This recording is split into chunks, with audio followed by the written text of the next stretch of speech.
Hello मेरे प्यारे बच्चों, मैं हूं अमित कुमार गुप्ता। मैं स्वागत करता हूं आपके अपने YouTube channel AK Gupta education official पे। मैं हूं अमित कुमार गुप्ता और आप लोगों के बीच लेके आया हूं क्लास 10th का चैप्टर 1 प्रकाश का प्रवर्तन के बारे में।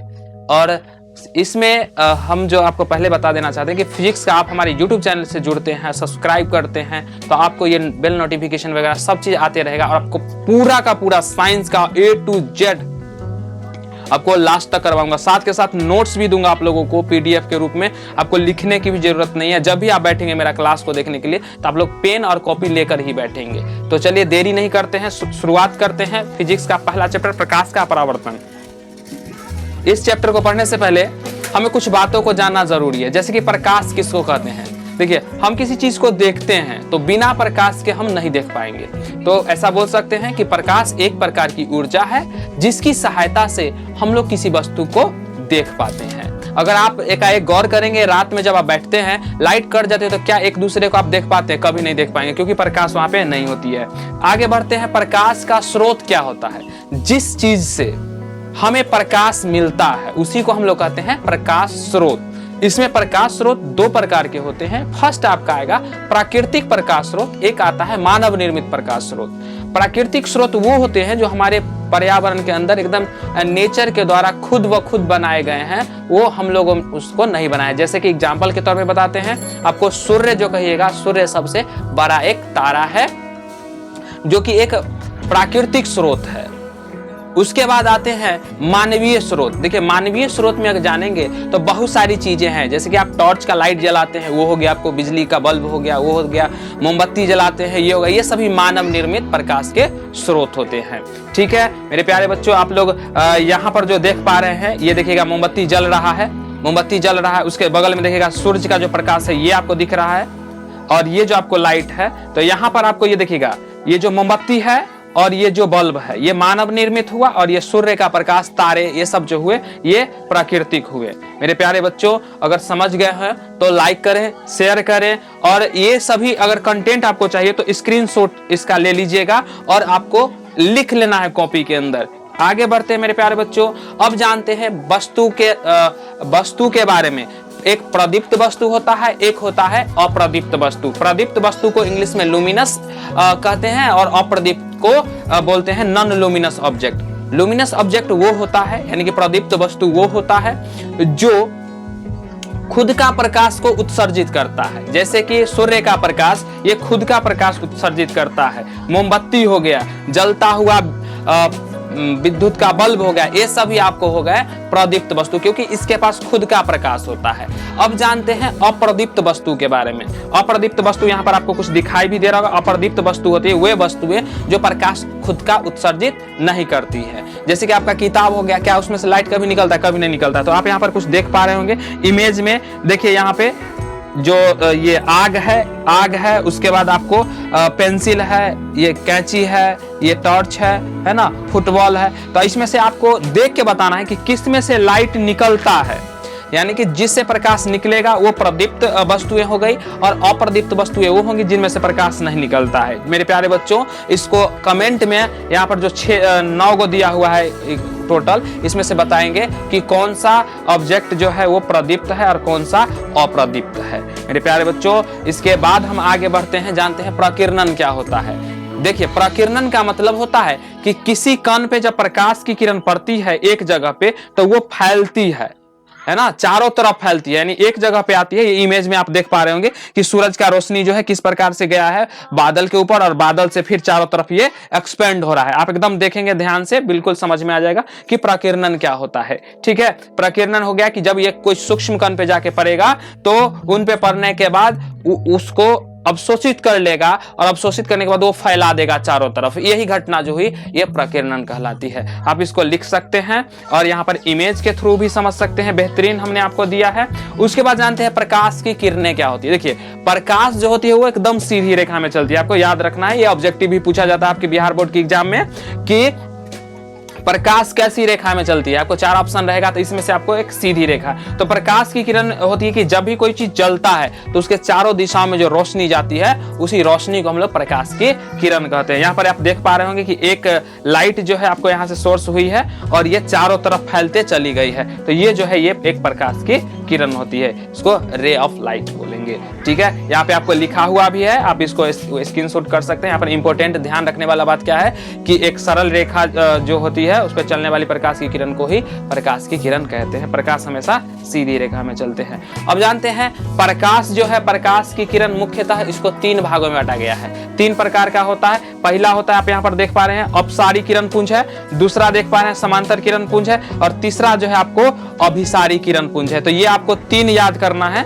अपसारी, समांतर, अभिसारी। इसको हम ट्रिक के द्वारा भी आपको बताएंगे कि अपसारी का कैसा होता है और अभिसारी का कैसा होता है। आप यहाँ पर एक चित्र देख पा रहे हैं, ये फर्स्ट जो देख रहे हैं ये अपसारी किरण पुंज है। यहाँ पर एक पॉइंट पे बिंदु है, एक पॉइंट पे बिंदु है और ये बाहर की ओर निकल रही है, यानी एक जगह से चारों तरफ जो फैल रही है इसी को हम लोग बोलेंगे अपसारी किरण पुंज। ठीक है, अपसारी एक जगह से यानी एक बिंदु से चारों तरफ फैलेगी तो अपसारी हुआ। उसके बाद एक जगह से एक जगह पे आके जहां पर मिल रही है, यहाँ पर आप जो ये 3rd नंबर आप देख रहे हैं इधर वाला, ये देखिए, ये जो आपको दिख रहा है ना ये वाला, इस पिक्चर में आप देखिएगा तो बड़ा सुंदर सा है, एक पॉइंट पे है और सभी आके एक जगह पे मिल रहा है। हाँ, दूसरा में है कि एक जगह पे से सारा निकल रहा है, एक जगह से बाहर की ओर निकल रहा है, इस टाइप का निकल रहा है एक पॉइंट से बाहर की ओर, तो ये कहलाएगा अपसारी।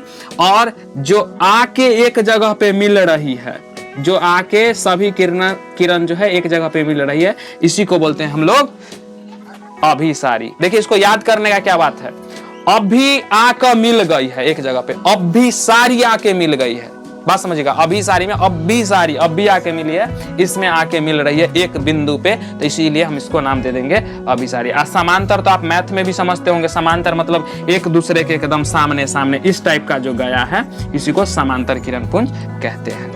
ठीक है मेरे प्यारे बच्चों, यहाँ पर आपको लिख के भी हमने दिया है कंटेंट, ताकि आपको लिखने का कोई परेशानी नहीं हो।